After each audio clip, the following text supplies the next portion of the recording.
Et si tout ce qu'on croyait sur l'échec du Burkina Faso était une illusion? Des années durant, ce pays a été résumé à la crise, la pauvreté, l'instabilité. Pourtant, contre toute attente, le Burkina Faso vient de réaliser ce que beaucoup pensaient pas impossible: produire 100 tonnes d'or en une seule année. Oui, 100 tonnes, un chiffre qui pulvérise tous les pronostics et change la donne. À l'origine de cet exploit, Ibrahim Traoré. Jeune leader, il bouscule les préjugés et refuse les modèles imposés par l'extérieur.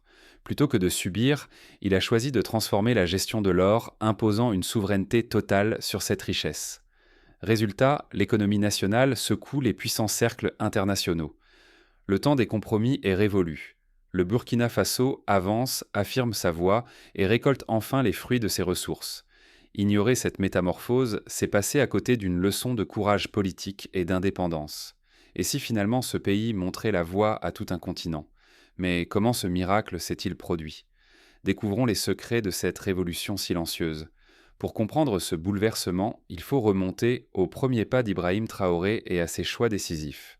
Voici comment tout a commencé. Pendant des années, le Burkina Faso était décrit comme instable, fragile, dépendant. Les médias internationaux imposaient l'image d'un pays du Sahel dévoré par l'insécurité, sous influence étrangère, incapable de contrôler son destin.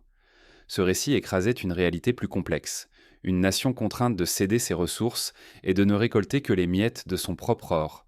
Dans cette région, l'instabilité était la norme. Les grandes puissances et les institutions internationales considéraient le Burkina Faso comme un simple pion, surtout dans le secteur minier. La chaîne de valeur de l'or était verrouillée par l'extérieur. Le pays extrayait la matière brute, mais raffinage, fixation des prix et profits lui échappaient. L'économie privée de transformation locale dépendait presque entièrement de l'exportation brute. Les récits d'échecs et d'insécurité dominaient l'actualité. À chaque mention du Burkina Faso, surgissaient les mots terrorisme, pauvreté, instabilité chronique. Cette image négative minait les investissements, les politiques publiques et jusqu'à la confiance du peuple. Pourtant, rien n'est immuable. Un basculement discret couvait dans l'ombre, prêt à bouleverser le destin du pays. Un détail allait tout renverser: la reconquête de la sécurité et des ressources nationales. Mais comment un pays longtemps considéré comme condamné a-t-il pu soudain renverser la donne? Tout commence avec un chiffre sans précédent: 100 tonnes d'or extraites en une seule année. Sous Ibrahim Traoré, le Burkina Faso a pris une décision radicale: s'affranchir des modèles extérieurs et reprendre le contrôle de son destin. En investissant massivement dans la sécurité et la défense, le pays a consolidé sa souveraineté, coordonné ses forces et sécurisé l'ensemble du territoire, notamment les zones minières stratégiques.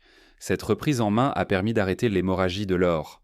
Là où auparavant les ressources quittaient le pays sans bénéfice, l'État a transformé l'extraction en moteur de développement. Le Burkina Faso contrôle désormais toute la chaîne de valeur, réinvestit les profits et dirige la production vers ses propres intérêts. Le résultat, un record historique avec 100 tonnes d'or produites en une seule année. Ce bond intervient alors que le prix mondial de l'or a grimpé de plus de 70%, décuplant l'impact de chaque gramme extrait sur la balance commerciale et les finances publiques. Cette transformation économique marque le début d'une indépendance réelle vis-à-vis des institutions financières occidentales. Les revenus croissants et une gestion souveraine permettent au pays de rompre le cycle de la dette et d'investir dans ses propres infrastructures et services. Mais la pression est forte, un revers ferait tout basculer. Chaque progrès alimente l'espoir et la tension. La prochaine étape s'annonce décisive. Le Burkina Faso doit maintenant prouver que ce nouveau modèle peut durer. L'attention du continent est braquée sur cette expérience sans précédent. 100 tonnes d'or, ce n'est qu'un début. La prochaine étape annonce une ambition décuplée.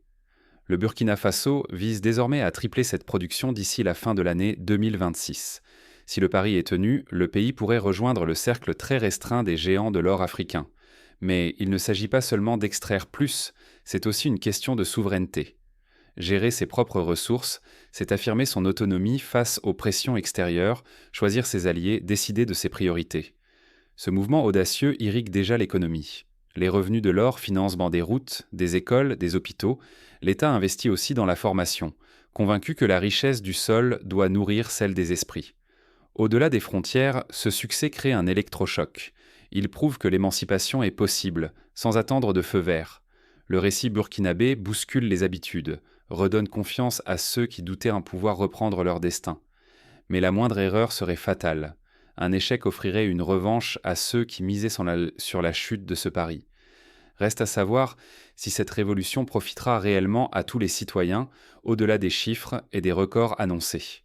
La suite va révéler si la promesse de transformation se concrétise dans la vie quotidienne, car les chiffres seuls ne suffisent pas à changer un pays. Ce succès repose sur des choix nets: leadership, courage, souveraineté. Mais au-delà des statistiques, le Burkina Faso trace un chemin inédit pour ceux qui rêvent d'échapper à la tutelle extérieure. Routes, écoles, hôpitaux, ici, chaque pierre posée l'est sans dettes étrangères. Les salaires, payés sans l'austérité dictée par d'autres, servent l'intérêt national. Cela change tout. Le développement suit les priorités du pays, pas des agendas imposés. Chaque avancée exprime une exigence, la dignité retrouvée. Au Burkina Faso, l'or n'est plus simple marchandise exportée. Il devient instrument de liberté, de progrès social, de fierté revendiquée. Ce modèle n'est pas réservé à un seul peuple. Il lance un défi à toute l'Afrique. Croire en l'autodétermination, oser la différence. Refuser d'apprendre, c'est accepter de voir ses richesses nourrir des intérêts lointains. Le Burkina Faso prouve que des choix audacieux réinventent le destin d'une nation. Mais la vraie question demeure: qui aura le courage d'aller plus loin? Mais derrière ce modèle, les résistances s'organisent. Les regards extérieurs s'aiguisent, prêts à réagir face à cette nouvelle donne. L'histoire du Burkina Faso ne s'achève pas ici. Au contraire, elle s'ouvre sur un nouveau chapitre où le pays cesse d'être un simple spectateur pour devenir un modèle de transformation et de souveraineté retrouvée. 100 tonnes d'or extraites en une année. Ce n'est pas qu'un exploit industriel, c'est la preuve éclatante qu'un peuple déterminé, guidé par une vision forte, peut inverser le cours du destin. À ceux qui annonçaient la chute, le Burkina Faso répond par le succès, sans se soumettre à l'attente ni à l'aide extérieure. Ce tournant ne concerne pas que les Burkinabés. Il résonne comme un appel à toute l'Afrique et à chacun d'entre nous. Serons-nous capables de retenir la leçon de courage et d'autonomie? Laisser passer cette vague de changement, c'est renoncer à façonner notre avenir.